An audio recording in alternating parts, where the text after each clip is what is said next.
Good evening, ladies and gentlemen, and welcome to another Tuesday evening, at least if you're watching live, Tuesday evening here in Manchester, and welcome to Education Matters with Jim O'Connell. We're down to this past week, we did not have a school board meeting, so I looked on the calendar today. It looks like we're having one per month, which I guess is a good thing. Maybe that will change as time goes on, and certainly as we get into the budget. But there are a number of meetings coming up that I'd like to make you aware of that are of interest. So first of all, the coffee mornings with that Dr. Vargas has been having. So there's actually the next one is on. Let me see. So January 11th, that's well and truly gone. February the 7th. So February the 7th at 7:30 a.m. at Greenacre School, and then February the 8th at 4:30 at West High School are the next two occasions to meet with Dr. Vargas. And it's a great opportunity for people to do so. There is another a subcommittee has been set up that is chaired by newly minted school board member Jimmy LaHoo, which is the Parental Involvement Subcommittee, and that committee is actually meeting. And if I could just go to here, I think I tabbed it before we came on. The budget forum. We'll get back to that in a second. Especially. It's coming up. It's actually on. I think it's next Monday evening at McGregor Street. I don't have the time right in front of me here, and I don't want to play with the screens going through it. But it's on next Monday afternoon, and I'm interested in seeing what will happen with that committee. I know that I'm very much in favour of parental involvement. It depends on what that means, but certainly parents being aware of what's going on in schools and being actively there to help in whatever ways they can. I draw the line a little bit with the idea of a school sort of flooded by parents. I mean, I sort of like let teachers teach and then help out in the places where parents can actually help out. And so I spent a lot of my time in the past working on parent-teacher organisation things, and so there's a lot that an active parent-teacher organisation can do, and I'm intrigued by the idea of a parent involvement subcommittee, and I'd love to. I've reached out to Jimmy LaHoo a couple of times, and I just haven't gotten to him sort of narrow down on a time when we could perhaps we could have him on here, or we can talk to sort of elucidate that a little more. But obviously, parental involvement would be a great thing if you could wave a magic wand and somehow have parents involved and interested in their children's education. It would be a very positive thing. And there's no question, but parents who are supportive of, involved, understand their kids and what they're doing in their schools, there are much better results. And we see this all the time. And, it's kind of imprecise. I don't know what the science behind it might be or what facts there are. But just from my involvement over the years, when I look around me at a parents' meeting or a school presentation or a school open house night or whatever else, the parents that I see there and involved in third grade and fifth grade and seventh grade, oftentimes, not exclusively, not always, but oftentimes, those are the parents that I'll also find are sitting there on the night when the National Honor Society awards are being given out in high school, or when various clubs or groups in a school kids are getting rewards for various things. And so there obviously is a link, and I'm sure, like everything else, somebody has done some research on it. But without having to bring facts and figures to it, clearly, if parents were involved in their children's lives, then it would be a much better thing. So I say that because I'm very supportive of the idea of parental involvement, because I have poo-pooed it in the past, only from the point of view of saying that you can't. It's not a practical answer to the difficulty that we might find ourselves in as a school district. I think we should continue to work in it. I think it's a constant effort. I'm delighted that some effort is going to be made now to do it, but it just it is not practical to sort of demand something of people something that they're unwilling or incapable of giving. The fact is that we have kids in our school system who, some of who their parents are just not very good parents. This idea that the unitary family, mom and dad, and for many people they think of that as a male and a female, right? Mom and dad, whatever the word is, the traditional marriage or something, the traditional family. So I don't know what the numbers are, but if you were to look across American society broadly, and it's reflected right here in our school system, then we know, for instance, that greater than 50% of marriages in the United States end up in divorce. So, there are lots of blended families in the United States, and that's just when you put the stricture of the traditional family on it. When you look at families, the families of gay couples, the blended families of people who have been remarried a number of times. You have many people today who don't get married at all.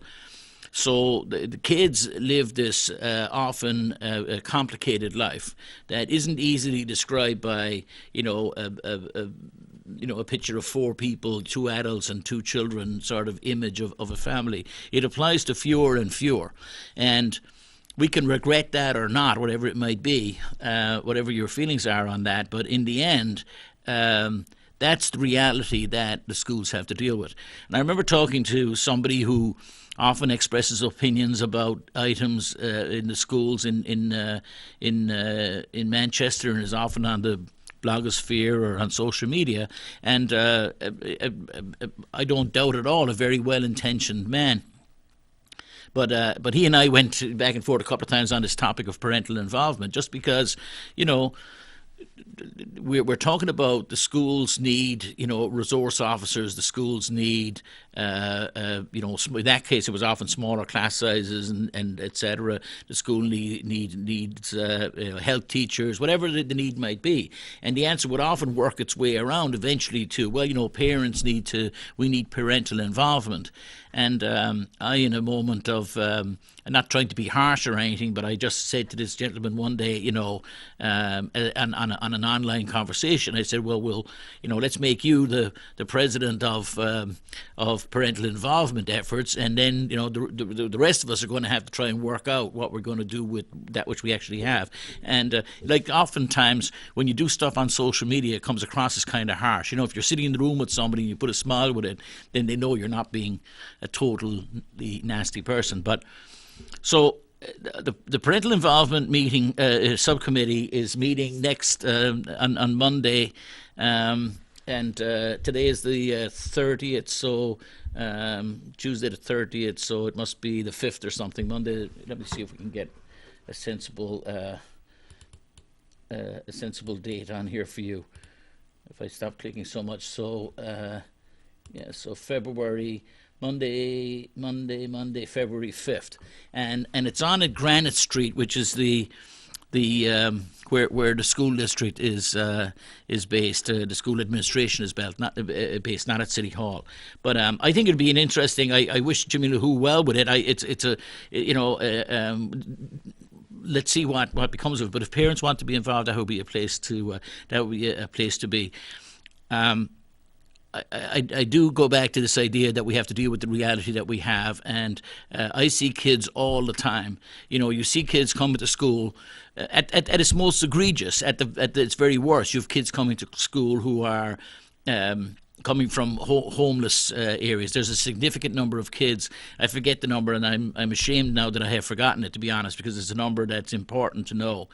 But more than 1,000 kids in the city of Manchester, or close to 1,000 kids, something in that order of magnitude, are not always fully homeless, but are in circumstances where they're and they're proper terms for this, but where their housing is not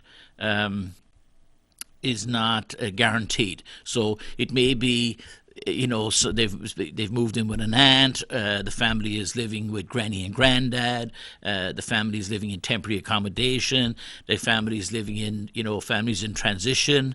The family's broken up and in various places. There's a significant number of kids who don't even have that basic thing. So then you look at kids who are in dire poverty. And sadly, here in the city of Manchester, we have kids in real poverty. And so you have kids coming to school without socks. We have kids. I talked to a teacher this past week, during the last week, who we were talking about things like coat drives and what stuff might be needed. And I was actually talking about the spring and what we might do for the spring for kids. And this teacher said the first requirement right now is boots, that there are a lot of kids come to and good shoes or boots, that they don't have footwear that's adequate for the weather. So now, as we go slowly up from there, we know we can get up. We get kids who are perhaps economically okay, but in the sense they have a roof over their heads and they actually get fed. And they have clothes, but then they're in dysfunctional. Families. What is it like as an 8-year-old to live in a family where mom's a junkie, or dad is not present? I know those are sort of trite stereotypes, but whatever the circumstances might be. But we have kids. One parent's in prison, one parent is deceased. And then you have kids being brought up by siblings, and this is not a small number.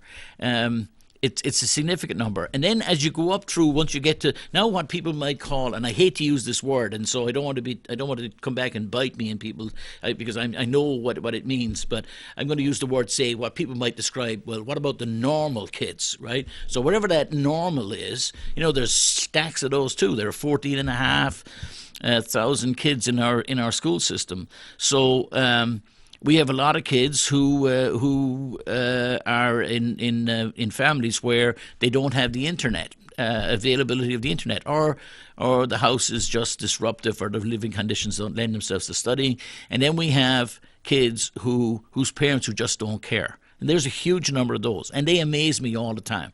It amazes me, when I was involved in the parent-teacher organization at Hillside Middle School, every year, I would look at the class, the incoming, the fifth graders coming in from the various contributing schools, McDonough and Webster and Smith Road and the other contributing schools, and there were a few to come from Weston, and I think we even had a couple from Beach at some point. But there were 5 schools contributing to Hillside.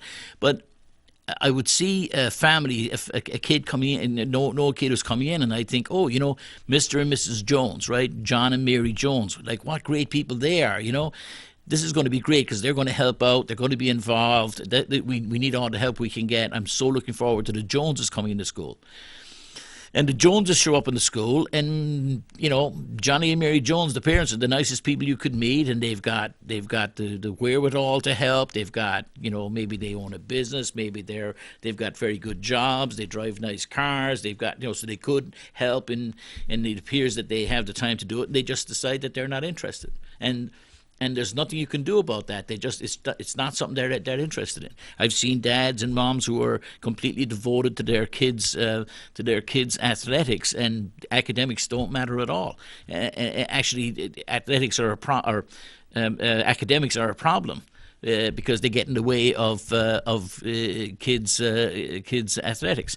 Parents who are mad at little Mary because she has a geography bee tomorrow and it's going to interfere with her. She can't spend enough time at a basketball practice. So as you go up through this pyramid of parents, when you get to and I don't know, the pyramid is hierarchical, right? It sounds like the best people are at the top or something, so I don't want to say that either.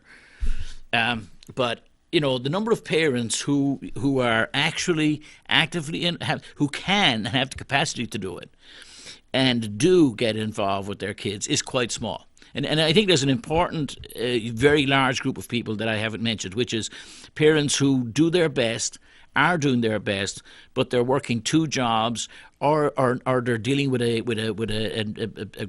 grandparent with Alzheimer's, or there's a medical condition. They may be well-to-do or comfortable. But they would like to help, but they just can't. So it's not as though if somebody's not showing up in the school to look after, to be interested in what's happening with their kids. You can't cast aspersions on those people and make presumptions, because we just don't know what the circumstances are, and it would be wrong to make a judgment saying they don't care, because that's not true. There are some who don't care and there are some who do. And then we have another population that's important, which is we have an immigrant population and a refugee population, and we have a diverse ethnic and racially diverse and ethnically diverse population. And oftentimes it's intimidating to people if you don't speak. People who don't speak the English, for instance, it's very difficult for them to be involved. And in this regard, I have to tell you that, in my experience, the Manchester School District has done a very poor job of reaching out to people who are non-native English speakers. And I know people can get all their, get their underwear in a twist around, if they come here, they should speak English. Well, if we could just push the bigots and racists to one side and then just talk to the people who really say, well, because there are some of those, and there are some who just say, well, they have to learn English and that's it. Yeah, they do, but to get them there, in order, we still, as a society, have an obligation to, even if you're going to hold English language learning classes for adults, then perhaps you should be doing that. And if you are doing that, perhaps you should advertise it. And I know the school district is underfunded and under-resourced, and there aren't enough people to do all the tasks that need to be done in the district. But I know that parent-teacher organizations and schools have done, many of them have done a pretty poor job of reaching out to minorities and to non-native speakers. I've said many times, if you when you look at the if you look at the website for Manchester School District, yes, I know we have translator services and stuff like that, but the information that goes out from our schools is there's not even a SOP given to people of other languages. So when you look at the totality of all of this and the diverse nature of our population, and by the way, we are more diverse than the next town down the street in New Hampshire, other than some village or something. But it's not as though Manchester is suddenly this center of diversity, that it's another London or another Los Angeles or it's another New York. It's not. It's a city in the least diverse state in the United States of America. We have some surprising statistics around that demonstrate who we are, and we forget who we are sometimes. So New Hampshire and Vermont are the two least diverse states. They're more white than any other states in the State of the Union. We also happen to be the fifth or sixth richest state in the State of the Union. So in the United States. So we also don't have the levels of poverty that you would find in some other states.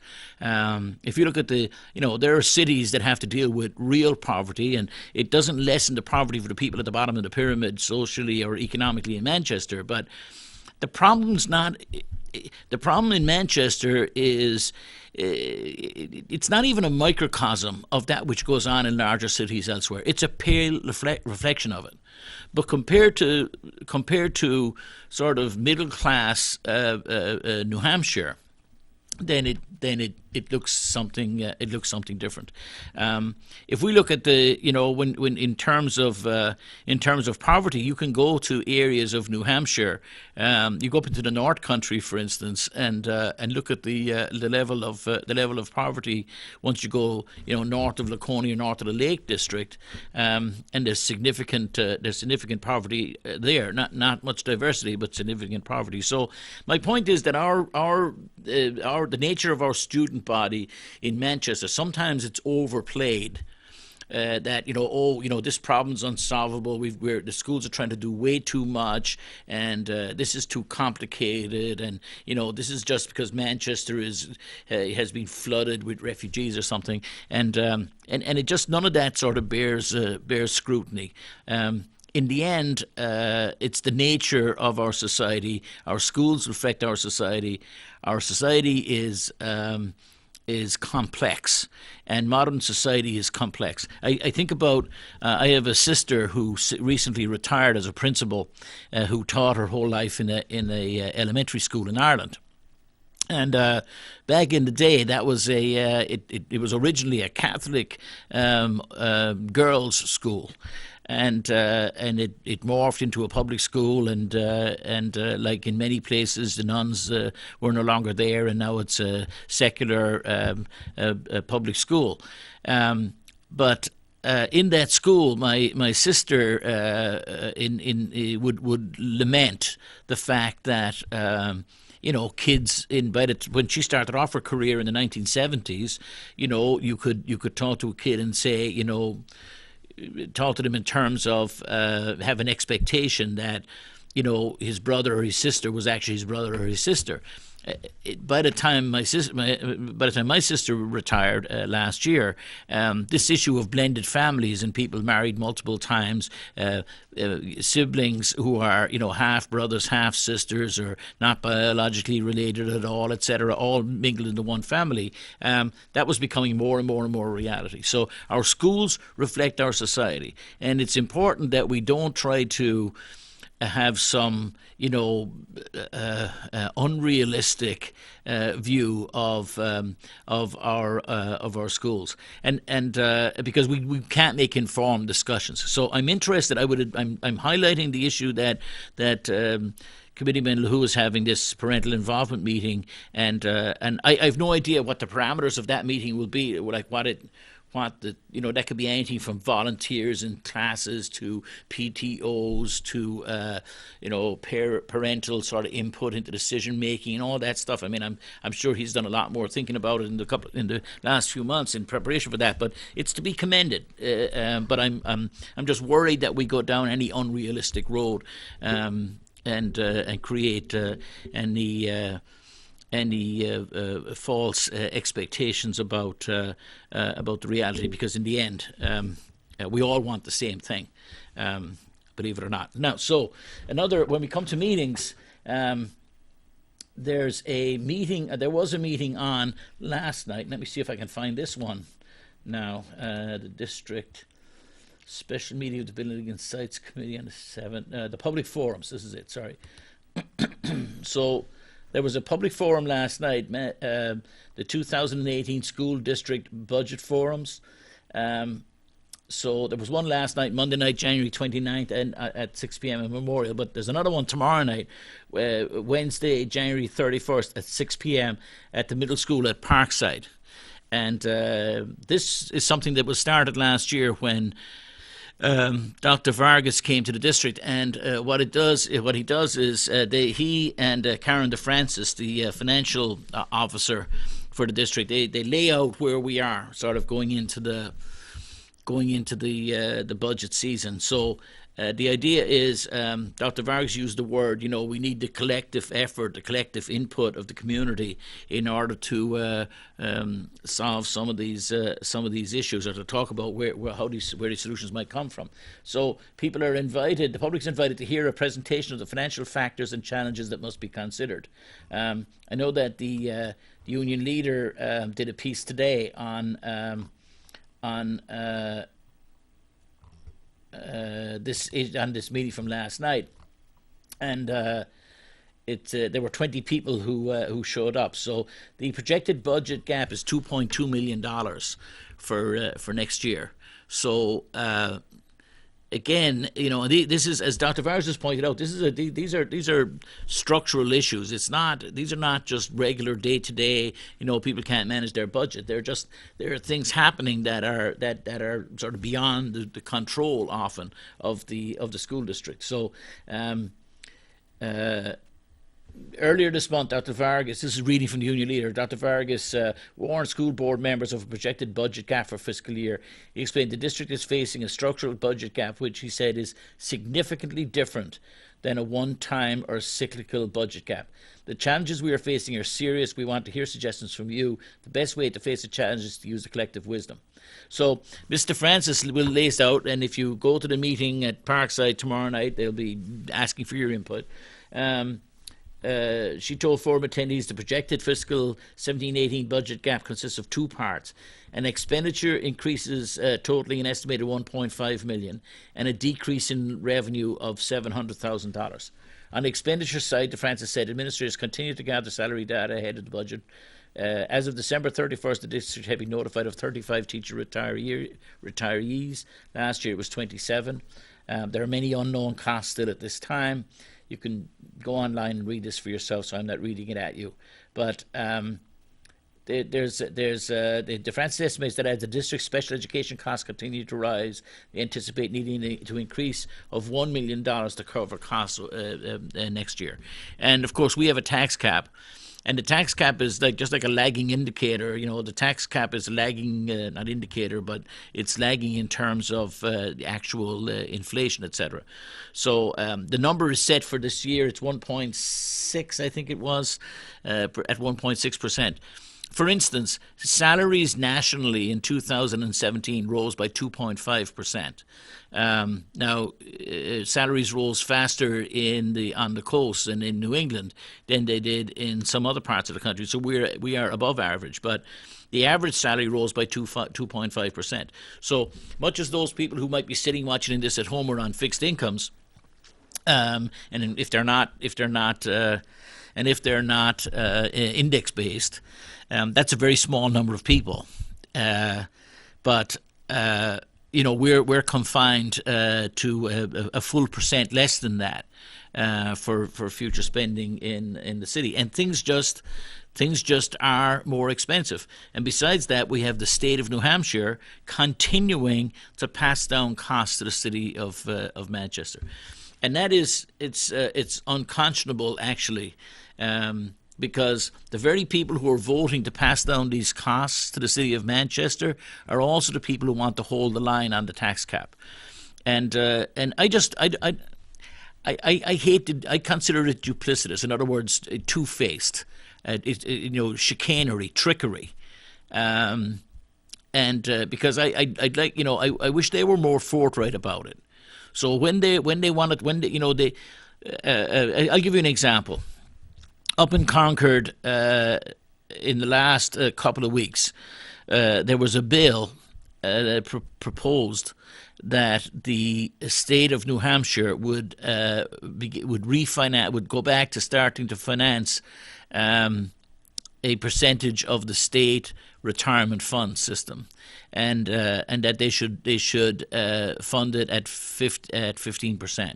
So just to have a little, and Dr. Vargas has talked about this topic because he's new to the state, and so for the last year and a half, and so he's not used to, he's not drinking the Kool-Aid. The state of New Hampshire many years ago set up a retirement system for public employees, and and that retirement system, which the city of Manchester had no act, it doesn't have control over. So we the people of Manchester don't get direct control over that debate and that eventual agreement.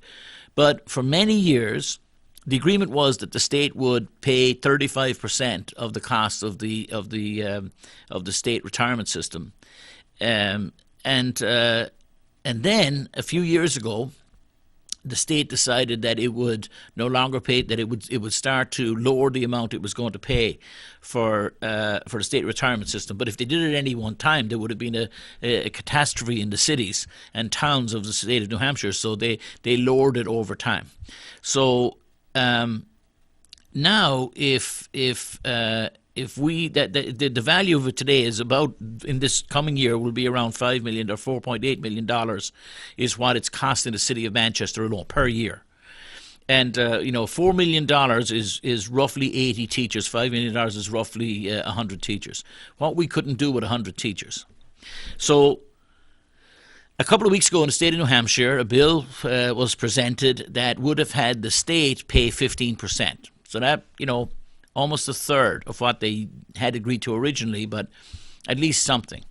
That, I forget the exact vote, but it was something around about 170 to 160, 170 against 160 plus. But there was an 11 vote difference between the two sides. 6 Manchester public representatives voted against. So if the 6 people from Manchester that you elected had actually voted to have the state just pick up the 15% and stop passing the monies down to the city of Manchester, then in this budget this year, that downsizing this year is costing us $700,000 additionally this year. If they eliminated it altogether, it would be worth closer to $5 million. But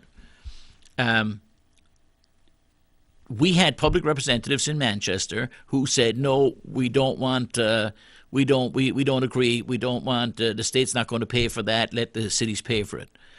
And then when we come down to Manchester, we get that, we have a tax cap, we can't go above the tax cap. And oh, by the way, the tax cap, because it's lagging, we're not going to have the actual money it really costs to run the district for next year. We're going to have to make cuts anyway, and here's more cuts coming from the state. And then what annoys me about it is when I have public representatives who will run for election again in a year from now, and they'll walk around the streets of Manchester and they'll knock on doors and they'll sit at public forums and they'll talk about holding the line on taxes, and I'll keep your taxes low, and all the rest of it. What they're actually doing is removing services from kids. So I just wish that they would just be blunt about that and say, guess what? When you weren't looking up in Concord, I pulled off this sneaky little vote, and I voted against the kids of Manchester because, ideologically I'm opposed to that. And I really like getting elected every 2 years, and I looked it up. And the easiest way of getting elected is to tell the uneducated and the unknowing that, oh, look at me, I held the line on taxes and all those other guys over there are big spenders, so you should vote for me. Because actually I don't give a hoot about your kids and whether they've got warm schools, dry schools, well-built schools, properly trained teachers, adequately paid teachers, the right number of... I don't care about any of that, because what I really like is I like getting elected to my little seat every 4 years. I don't mind pulling the wool over people's eyes a little bit, and I really like this little spot I found, which is I'm able to play this game of, without having to worry about the consequences. I find it reprehensible because I think it's dishonest. Now, there may be one among them in biblical fashion who genuinely is of the opinion that by doing this, that somehow they're making everything more efficient. And actually, I've heard people say this. I talked to one public representative in Manchester once who said to me that his method for improving Manchester schools. You have to think about this because it's kind of wacky when you think about it, but it rolled off his tongue like it was a normal thing to say when he said, what you have to do is you just have to keep reducing, you reduce the funding so that, that's how you force change and that's how you get efficiencies. So just And I'm like, well, and I said, they'll, yeah, but if you keep doing that every year for 10 years, like at the end of it, like at what point do you face dysfunctionality? If you've got the USS, Nimitz or the Enterprise or the John F. Kennedy or whichever, whichever one you want, uh, um, with 5,000 personnel on it when fully loaded, 9 squadrons of aircraft, and you say, there's waste on that aircraft carrier. We're spending, $1 billion a year for its upkeep, and we need to reduce. So what we're going to do is we're not going to give the captain and the Navy enough money to run the ship. So. And we're not going to do that just 1 year, but we're going to do it year after year after year. And this guy's got like standing with a straight face looking at me is telling me that the managerial method that this person has for managing that asset that we the people need to defend our freedoms is to turn off the spigot or turn the spigot down way low, and that's how you're going to force efficiencies. Now, a real man, or a smarter man, I shouldn't say a real man. I'm not accusing people of not being a real man. I don't mean that. A smarter person, of course, would look at the outlays on the ship and see if there were more efficient ways of running it, to see if there was any wastefulness going on. There are lots of things you might do.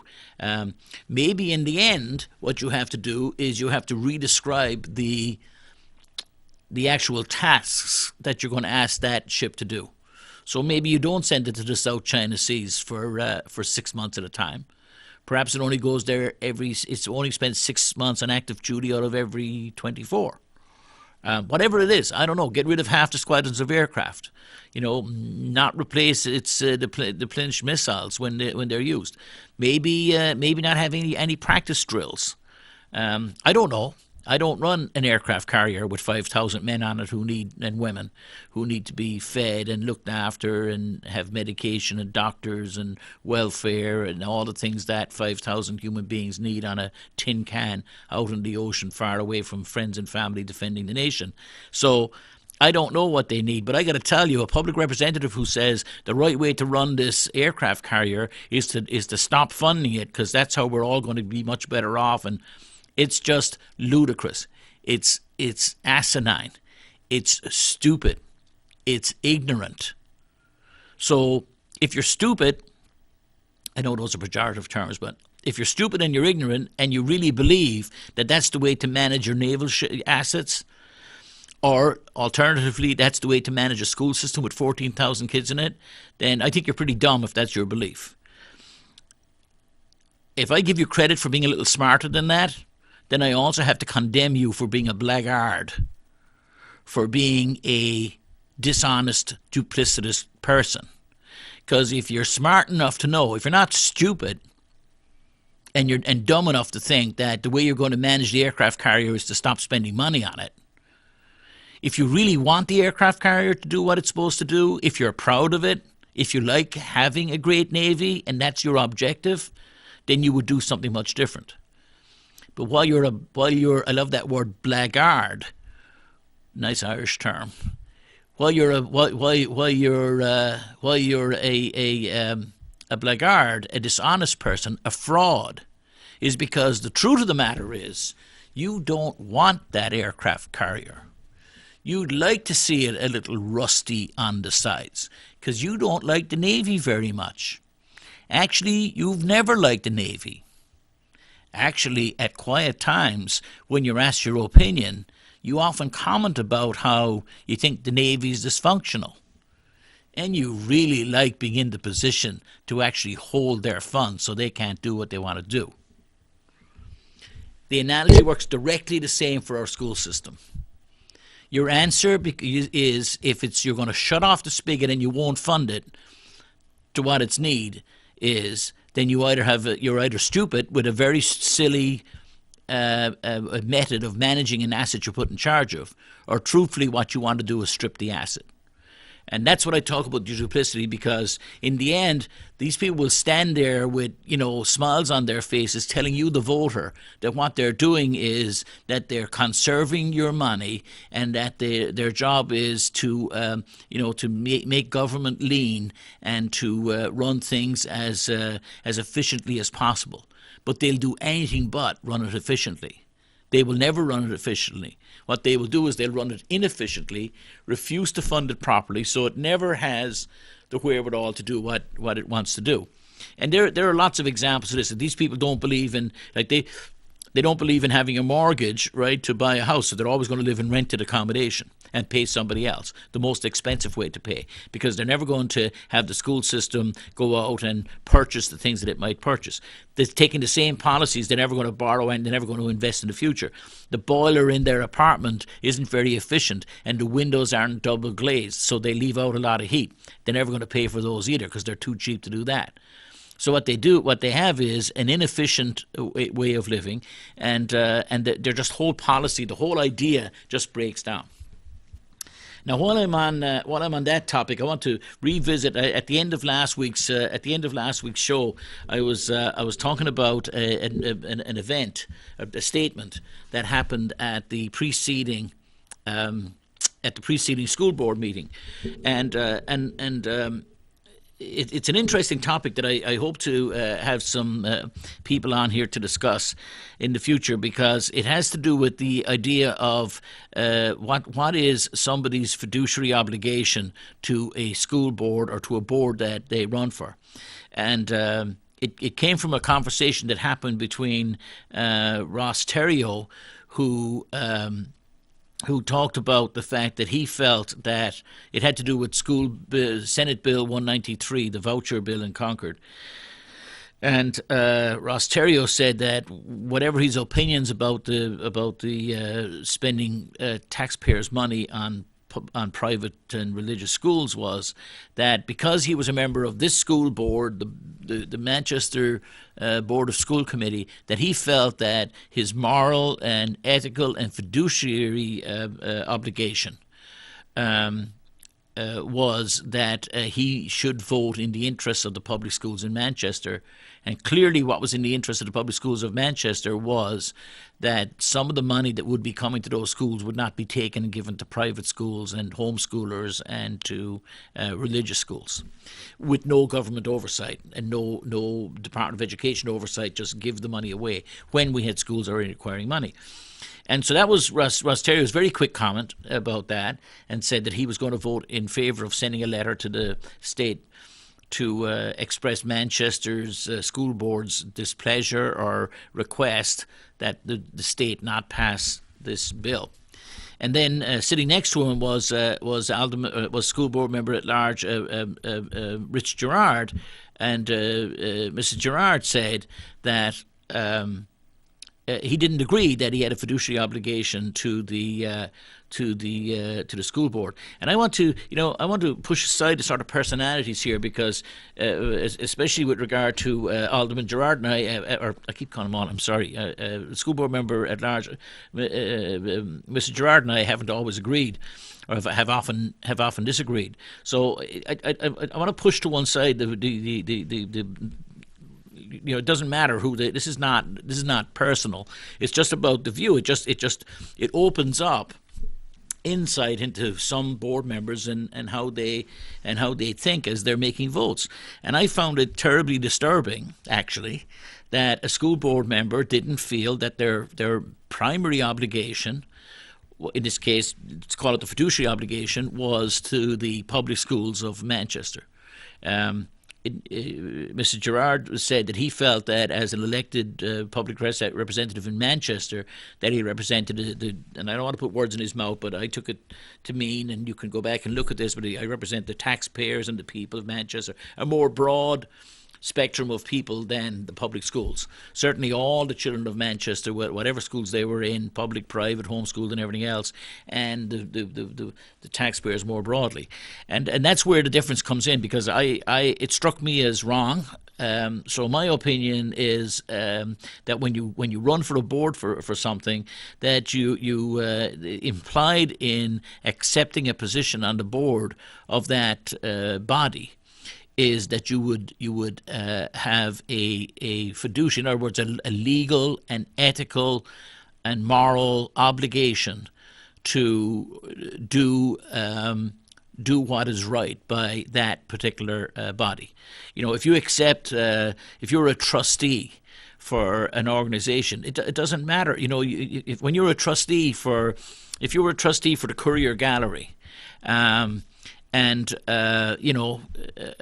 something came up where it would be personally detrimental to you, but of benefit to the gallery, or the Courier Museum, you would, in that case, you'd probably recuse yourself and not vote in it. But in any case, you absolutely would never do the thing that's in your favour and not what's in favour of the body. In this case, the Courier Gallery. It's black and white. It's very simple. You're on the board of this entity. You have an obligation to act on behalf of that board. In private companies, I've had these examples happen a number of times, and on companies where not all boards of companies are homogeneous and happy group of people getting on together and meet quietly in veneered wood panelled rooms, and everybody agrees and goes off home. They're often very contentious things, and sometimes there are different groups within those boards who represent different points of view and even different interests.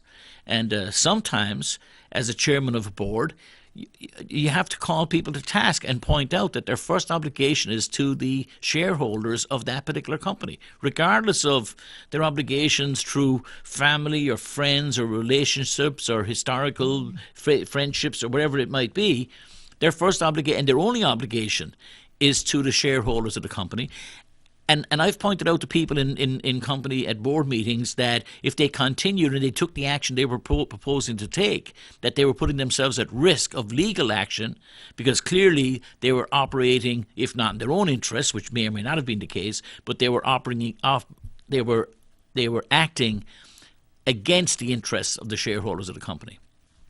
And so when I look at it, and I'd be happy to be corrected by others, but when I look at a member of the school board in Manchester, I expect them to be like every other board member of every other board that I've ever seen, and that they view themselves as having an obligation for the entity for which they ran and accepted the position of trust. The people of Manchester handed you the trust, if you're a school board member, and said, you're a trustee, we're trusting you to manage the public school system in the city of Manchester. Now, when you come to realise, if we're to take Mr. Gerard at his word, that he doesn't feel that obligation, that he feels a more broad spectrum obligation to the taxpayer generally, to sort of, people and families writ large, and so he feels an obligation to homeschoolers and private schoolers and religious schoolers and non-affiliated schoolers and non-schoolers and everything, and that he just happens to be part of his responsibilities, the public schools, then I question the legitimacy of his position. I think that he should rethink it, and I'm not trying to pick an argument with Mr. Gerard. I'm saying that when I look at it, and now when I start to look at other people around that board, and look at people who were there historically, and I think, was that the attitude of others? So that's why we got some of the votes we got? When I think about just that very meeting, there was a on the proposal, there was great concern expressed by Mr. Gerard, amongst others, about basically like, where was Concord going to get the money to do one thing or another, and I was sitting there kind of nonplussed, thinking, well, you're not sitting there wearing three different hats. You're not wearing your own hat as a taxpayer, your own hat as a citizen of the state of New Hampshire, and concerned about that, and concerned about the public schools in Manchester. When there's a conflict of interest between your own personal interests and the interests of the public schools of Manchester, it's black and white. You should be thinking of, supportive of, and voting in favour of what is best. That's a big term, what is best, right? What is best for the public school system. And I've used the analogy, I've seen this again and again. I've talked to people in Manchester who have run for public office and who don't feel that their obligation is to do what's in the best. Rather, they in the best interest of the entity that they're on. They're there to do other things. I talked to one senior educrat in this city a number of years ago who told me boldly that as far as they were concerned, that the public school system was going to have to be destroyed and rebuilt. Because it was that's how he felt about it. And this was a man who was in a position to make important decisions about how your children and mine were going to be educated in the public schools of Manchester. And privately, off record, it turns out that he wasn't. He really wasn't an advocate of public schools at all. He was an advocate of some image of public schools and how they might be at some time in the future, but he had no plan. When he was there every day and taking votes, he had no plan to actually make these schools, West and Central and High School and MST and our 4 middle schools and all our grade schools and elementary schools and all those teachers and the little kids and the big kids walking up avenues into school every day. He sat in a position of authority in this city, and when he looked at all that mountain of people, and his thought was, I'm going to have to burst this thing all apart. I have no plan to fix it, mind you, but the first thing I'm going to have to do is burst it all apart. So we live in strange times, ladies and gentlemen, and I just want people to pay attention. We all have our opinions, opinions like what, everybody has one. But in the end, we cannot. We in order to be successful in Manchester, we need a good school system, and in order for us to have the best school system we need a collective effort by benevolent people. In other words, people who have the best interests of our children and of our schools at heart. People who actually want to make this better. Those are the people we need to make our city schools everything that they can be.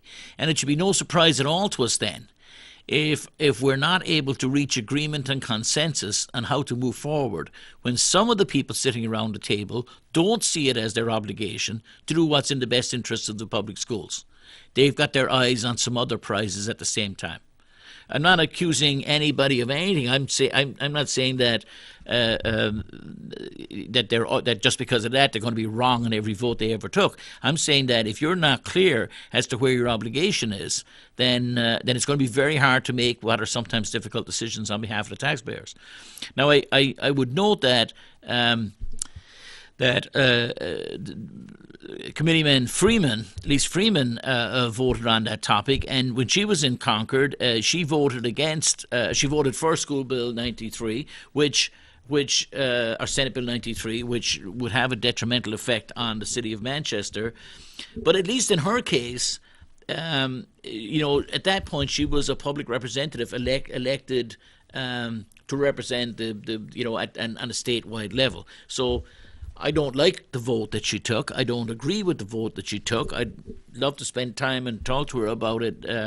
But at least it made sense in terms of, well, when I'm on that board, when I'm up there, I'm representing the broader spectrum. I still think that she should be voting in favour of that which is best for the Manchester School Board, because she's still on the Manchester School Board while being up there. But at least it's a grey enough issue. And now we're into like something that you would study at an ethics class in college. So it became a little grayer. The same is true of some of the other people who have the public representatives of Manchester who voted against Manchester Schools' interest over the last number of weeks since the new sessions began.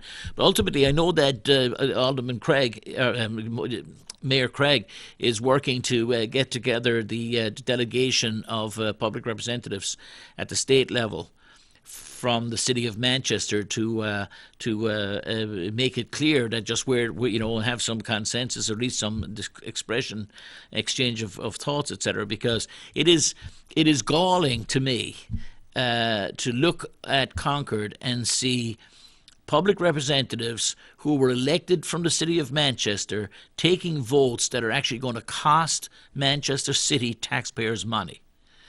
I think they need to have a very, very good reason to defend those votes.